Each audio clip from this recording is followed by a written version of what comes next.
নমস্কাৰ। আজিৰ এই ভিডিঅ'টোৰ জৰিয়তে আপোনাৰ মৰমৰ পোহনীয়া কুকুৰটিৰ স্বাস্থ্যৰ কথা চিন্তা কৰি কুকুৰটিক কি খাদ্য খুৱাব লাগে নালাগে তাকে জনাব বিচাৰিছোঁ। ভিডিঅ'টো চাই ভাল লাগিলে লাইক, শ্বেয়াৰ, কমেণ্ট দি ছাবস্ক্ৰাইব কৰি বেল আইকনটো বজাই দিবলৈ নাপাহৰিব। উল্লেখযোগ্য যে আপোনাৰ মৰমৰ পোহনীয়া কুকুৰটিক সযত্নে ৰাখিবলৈ কুকুৰটিৰ স্বাস্থ্যৰ যতন লোৱাটো অতি আৱশ্যক। বিশেষকৈ খাদ্য দিয়াৰ সময়ত যথেষ্ট সাৱধানতা লোৱাটো উচিত। কুকুৰৰ খাদ্য কেনে হোৱা উচিত তাৰে কেইটামান টিপছ উল্লেখ কৰিছোঁ। টিপছ কেইটা হ'ল, কুকুৰক যোগান ধৰা খাদ্য সদায় সহজে হজম হোৱা, সন্তুলিত, পুষ্টিকৰ, সোৱাদযুক্ত বা জুতি লগা হোৱা উচিত। পোৱালি কুকুৰক কেতিয়াও হাড় আৰু মাছ খুৱাব নালাগে, কাৰণ এইবোৰে পাকস্থলীত ঘাঁ কৰিব পাৰে। কুকুৰাৰ কেঁচা মাংস কুকুৰক খোৱা অনুচিত, কাৰণ ইয়াৰ দ্বাৰা কিছুমান অন্তঃপৰজীৱী কুকুৰৰ দেহত প্ৰৱেশ কৰে।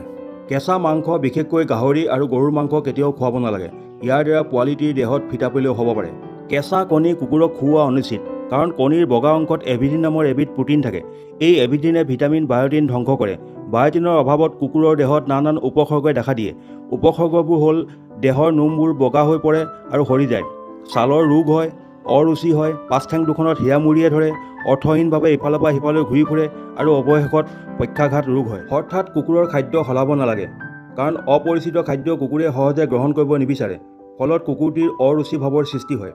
আনৰ এৰাহা খাদ্য কেতিয়াও কুকুৰক যোগান ধৰা উচিত নহয়। গাখীৰ যিকোনো বয়সৰ কুকুৰৰ উত্তম খাদ্য, গতিকে কুকুৰক গাখীৰ সদায় উতলাই ঠাণ্ডা কৰি খুৱাব লাগে। মানৱ শিশুক খুওৱা খাদ্য কুকুৰ পোৱালিক খুৱাব পাৰি, যদিহে কোনো কাৰণত খাদ্যৰ অভাৱে দেখা দিয়ে। ৰোগীয়া কুকুৰক খাদ্য সদায় পশু চিকিৎসকৰ পৰামৰ্শ অনুসৰি খুৱাব লাগে। ধন্যবাদ।